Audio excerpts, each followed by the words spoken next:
Hello beloveds, I am currently in Greece. I'm actually in a corner of the Santorini airport getting ready to go to Athens for the night and then head back to America the following day. So I left this video to the last day in Greece so I can talk about my experience here and maybe give you guys some tips for people who are coming to Greece. I was in Athens and Santorini for the last 10 days. My journey began in Athens. I spent 4 days there, and as soon as I arrived, the funny thing is I always plan how I'm getting to the airport, to my hotel, pretty much with every single trip I've ever been on, except for this one because a lot of stuff was going on back home before I left. So I arrived in Athens, and then I didn't realize that the drive from Athens airport to central Athens is actually pretty far and expensive, so that wasn't the best start to it. I would definitely recommend getting a hotel that has airport transportation or renting a car. Even one way from my airport to the hotel would have been cheaper to rent a car for the full day. So I spent a few days in Athens, and it's just like any other big city, obviously Greek style. I do have to say that as a girl traveling alone, and I've been to many countries, this is one country that I did feel a bit uncomfortable walking around the streets. I actually went back to my hotel and covered up quite a bit just because of the attention I was getting on the streets and a lot of people, men making comments. And I actually had this for most of my trip, but especially in Athens. And someone told me yesterday that apparently when they see a female alone, it means they're either a runaway bride or a prostitute. And I did actually say to my friend the first day I got here that I felt like I'm treated like a prostitute. So that makes sense. And I don't want to give a bad name at all because I had a really wonderful time and there's a lot of really amazing, charming people in this country. But that was my first impression and just something that I noticed right away. So if you don't want that kind of attention, I would suggest definitely covering up. And I didn't go out at night pretty much at all just because of that. Besides that, I went and saw the ruins. I went to the museums. There's so many beautiful ruins and so much history. There is basically the spot of Western civilization where it all came from. So as you can imagine, 4 days was a lot of time to see everything. I think you could probably see the main spots in 2 days in Athens. Another thing, I was super paranoid about getting pickpocketed, and I ended up getting my credit card stolen. I usually have it in this little spot in my phone, but because I was out taking videos, I started getting paranoid that someone might snatch my phone out of my hand with my credit card in it. That actually happened to my friend while he was traveling in Asia. Someone went by on a scooter and just snatched it out of his hand.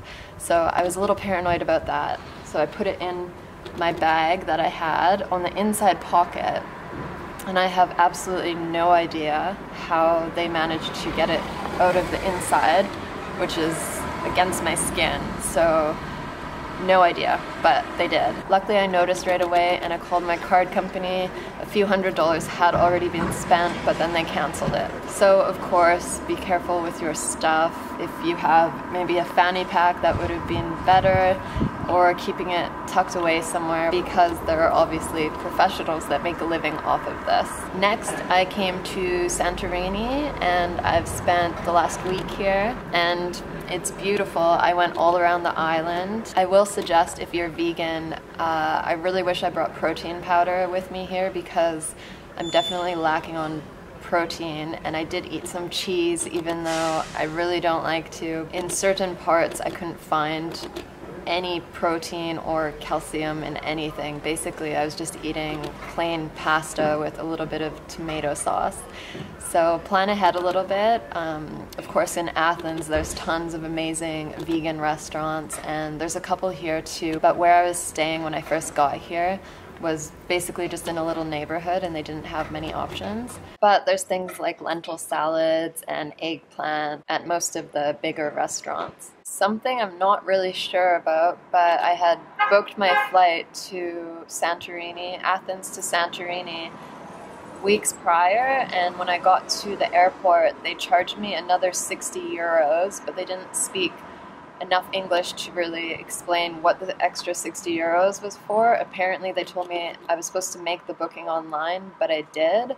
So I don't know what that is. I have noticed here there are a lot of hidden random costs with a lot of stuff. So if you're budgeting, add an extra few $100s at least to it. Like a 10-minute drive to the airport right now was about $50 Canadian for me. I pretty much think everyone in the whole world should come to Santorini at least one time in your life. It's an amazing island. There's so much to do, so much to see, and literally every single foot of it is beautiful. You can take a picture literally everywhere. So if you like photography, this is obviously one of the #1 destinations in the world for that. My mode of transportation was an ATV, and I highly recommend it, or a scooter if you have experience, of course. It's so much fun just getting lost on the streets, meeting locals, seeing lots of ruins, churches, different Greek restaurants, beaches. They have black sand and red sand beaches here.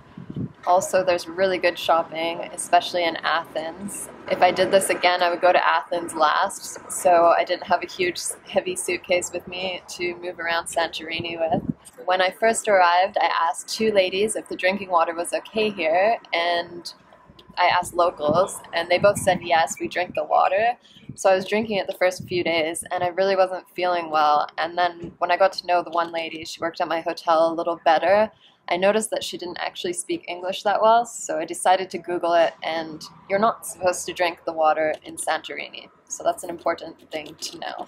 One thing that really bothered me as an animal lover is seeing the way that the donkeys are treated. It's pretty sad, and I actually read somewhere that some of their backs break because they put heavy things on their backs all the time, or even, which makes me really embarrassed to say for humanity, but there was an article that obese Americans were coming over and sitting on the donkey's back, and they were breaking. So if you're a tourist, please be mindful, and you don't have to sit on these animals. I know it's fun to get a picture or whatever, but this animal doesn't want to be sat on by our fat asses.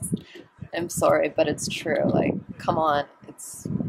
These things become the norm for tourists, and I've seen it all around the world, but animals aren't our slaves. It's not worth it for a picture to hurt another being.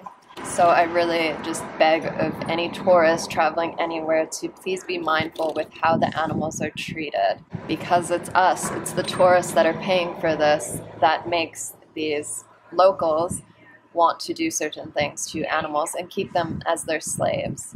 I think that's pretty much it. Overall, of course, I had an amazing time. I just wanted to give an honest opinion of my trip here and let you guys know a couple things, especially if you're a female traveling alone. But overall, Greek people are very welcoming and friendly, and they will help anyone if you ask for help. They will go out of their way to show you where to go or help you out. If you guys have any questions on either of these places, just comment below and I'll do my best to answer. I have to go catch my flight. Thank you for watching. Many blessings. Bye-bye.